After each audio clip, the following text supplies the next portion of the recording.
Welcome to Love Lessons for Men. I'm your guide, here to help you navigate the often confusing world of dating with confidence, clarity, and authenticity. Today, we're tackling a topic that can make or break a new connection, something many men struggle with without even realizing it. When you meet someone new, especially someone you're genuinely interested in, it's natural to want to share your story. You want her to see you, to understand who you are. It's a fundamental human desire to be known, but there's a razor-thin line between being open and oversharing. Crossing it can inadvertently sabotage a promising connection before it even has a chance to grow. In this video, we're going to do a deep dive. I'll break down not just to share, but to share it, giving you a practical framework to tell your story in a way that builds powerful, lasting connection without overwhelming her. Let's get into it. Chapter 1. The Power of a Well-Told Story. Chapter 1. The Power of a Well-Told Story. First, let's be clear. Sharing your story is absolutely essential. It's how you move from being just another face in a dating app to a real, three-dimensional person in her mind. A personal story makes you relatable, human, and trustworthy. It's the bridge from superficial small talk about the weather to a genuine emotional connection. It shows her glimpses of your character, your values, and your life experiences. For example, saying, "I grew up in a small town, and one of my favorite memories is riding bikes with my friends until the streetlights came on," does more than just state a fact. It paints a picture. It evokes feelings of freedom, nostalgia, and simple joys. That's simple, warm, and human. But notice the craft here. It's not your entire childhood autobiography. It's not about the time you fell and scraped your knee or the arguments you had with your parents. It's a carefully selected snapshot, a single frame from the movie of your life. Just a glimpse is enough to spark connection and invite her to ask more. Chapter 2. The Red Flags of Oversharing. Chapter 2. The Red Flags of Oversharing. So, what exactly is oversharing? It's giving too much, too soon, and too intensely. It's unloading your entire relationship history, your deepest financial struggles, your complex family drama, or your rawest insecurities on a first or second date. It's treating a date like a therapy session or a confessional. This can make her feel incredibly pressured, awkward, or even unsafe. Think about it. If she tells you her favorite food is lasagna, and you respond with a 10-minute tearful story about how your ex-fiancé used to cook it for you every weekend before she left you, that's a classic overshare.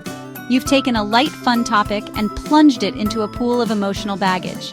It instantly shifts the focus from mutual connection to you seeking validation or comfort. It signals a lack of boundaries and emotional regulation, which are major red flags for someone considering you as a potential partner. Chapter 3. Understanding the why behind oversharing. Chapter 3. Understanding the why behind oversharing. To stop oversharing, it helps to understand why we do it. Often it comes from a good place. One common reason is a misunderstanding of vulnerability. We hear that being vulnerable is attractive, so we mistakenly believe that means dumping all our trauma on the table at once. True vulnerability is a gradual, reciprocal process built on trust, not a first-date monologue. Another reason is anxiety. When we're nervous, we might talk excessively to fill the silence, accidentally spilling details we'd normally keep private. Sometimes it's a misguided attempt to fast-track intimacy.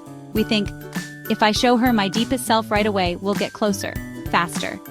But genuine intimacy can't be rushed. It has to be built brick by brick. By recognizing your own why, you can start to address the root cause instead of just the symptom. Chapter 4. The Art of the Teaser Story. Chapter 4. The Art of the Teaser Story. So, how do you share effectively? Master the teaser story. The goal is to keep your story short, generally positive, and relevant to the conversation. Think of it as a movie trailer for a chapter of your life. If she's talking about travel, you might say, "That reminds me of a trip I took to Japan. I actually got completely lost on the Tokyo subway my first day. It was terrifying for about 10 minutes, but it turned into one of the best adventures of my life." That's fun. It shows resilience, it's quick, and most importantly, it opens a door for her to respond with, "Oh my gosh, what happened?" The key is to leave room for curiosity. You're not giving her the whole story, you're giving her the headline. You're baiting the hook. This makes the conversation interactive and engaging, rather than overwhelming her with every single detail of your trip. Chapter 5. The Conversational Tennis Match. Chapter 5. The Conversational Tennis Match. A great connection grows when it's a two-way street. I want you to think of conversation as a game of tennis. You serve the ball by sharing something and then she returns it. Then you return it back. Oversharing is like hogging the ball and just hitting serves without ever letting her play. The best technique is to share and ask. Share a little, then flip it back to her with an open-ended question. For example, instead of just saying, "I love Italian food," try this. "I love Italian food, especially homemade pasta. I once tried to make it from scratch and it was a hilarious disaster." Have you ever had a cooking experiment go wrong? See the difference? You shared a small funny story about yourself, then hit the ball back into her court with a question she can easily answer. This way, it's not a monologue, it's a collaborative conversation. Pay attention to the rhythm. Are you talking for 5 minutes straight? It's time to pass the turn. Watch her body language. Is she leaning in, asking questions? Great, keep going. Is she leaning back, looking around? You might be losing her. The goal is a balanced rally, not a serving marathon. Chapter 6. The 3 Tiers of Sharing. Chapter 6. The 3 Tiers of Sharing. To make this even clearer, let's categorize sharing into 3 tiers. Think of this as your roadmap for building intimacy over time. Tier 1 is for the first few dates. This is the surface level. Your hobbies, passions, lighthearted anecdotes, dreams, and goals. Stories about your favorite travel spot, a funny thing that happened at work, or what you're excited about for the future. The goal here is to establish personality, humor, and common interests. Tier 2 is for when trust has started to build, maybe after several dates or when you're becoming exclusive. This is where you can share more personal stories, perhaps a challenge you overcame and what you learned from it, your core values, or what you're genuinely looking for in a partner. This is vulnerability with a purpose, to show your character and depth. Tier 3 is for established, committed relationships. This is the space for your deepest vulnerabilities, your fears, your insecurities, your complex family history. This level of intimacy is earned through months or years of mutual trust, support, and security. Oversharing is trying to jump straight to Tier 3 on the first date. It's like handing someone a book and demanding they read the final, tragic chapter first. It makes no sense without the context of all the chapters that came before. Share one chapter at a time, not the whole novel all at once. Chapter 7. Your Internal Filter, the Why, What, and When Test. Chapter 7. Your Internal Filter, the Why, What, and When Test. The ultimate tool in your arsenal is self-awareness. Before you share something personal, run it through a quick internal filter. Ask yourself 3 questions. 1. Why am I sharing this? Is it to build a connection and share a part of myself? Or am I seeking validation, trying to vent, or just filling nervous silence? Be honest with yourself about your motivation. 2. What is the likely impact on her? Will this story make her smile, laugh, or feel closer to me? Or will it burden her, make her feel awkward, or put her in the role of a therapist? Consider her perspective.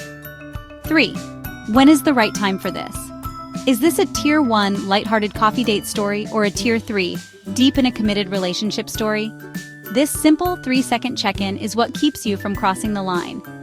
A good rule of thumb: if it feels like something that would make her smile, laugh, or say, "Me too," it's probably safe to share. If it feels heavy, emotionally charged, or like a confession, it's best to save it for when the relationship has earned that level of trust. So let's bring it all together. Remember, sharing your story should feel like you're giving her interesting puzzle pieces one by one, allowing her to slowly build a picture of who you are. Oversharing is like dumping the entire 1,000-piece box on the table and expecting her to sort it out. Share enough to spark curiosity and build connection. Use teaser stories, master the conversational tennis match, and respect the 3 tiers of sharing. Keep it balanced, relevant, and light in the beginning. That is the artful way to create genuine magnetic interest without overwhelming her. You're not hiding who you are, you're revealing who you are, thoughtfully and effectively. If you found this video helpful, give it a thumbs up. and in the comments below, tell me one teaser story you could share on a first date. Let's learn from each other.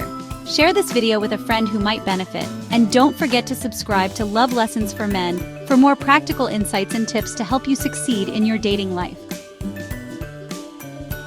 Thanks for watching until the end. See you in the next video.